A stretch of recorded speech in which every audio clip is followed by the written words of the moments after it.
সমস্যা এই জায়গায় আমাদের আলেম ওলামাদের অনেকে ভাড়াটিয়া হিসেবে থাকতে অভ্যস্ত হয়ে গেছে।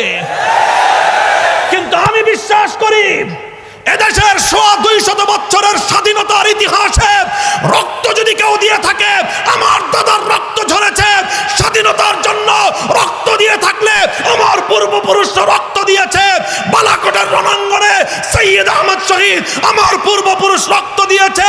সেই শামিলের রণাঙ্গনে আমার পূর্বপুরুষ হাফেজ জামিন শহীদ রক্ত দিয়েছে।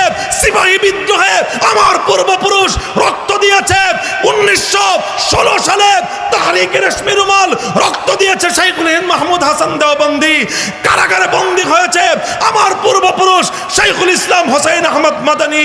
1952-তে ভাষা আন্দোলনে রক্ত দিয়েছে তামাদ্দুন মজলিসের লোকজন। 1954 সালে যুক্তফ্রন্ট গঠন করেছে আমার দাদারা, আমার পূর্বপুরুষ মাওলানা আতহার আলী রহমতুল্লাহি আলাইহি। আমার বাপ দাদার রক্তের উপর দিয়ে যে দেশ স্বাধীন হয়েছে, সে দেশে ভাড়াটিয়া হিসেবে থাকতে পারবো না।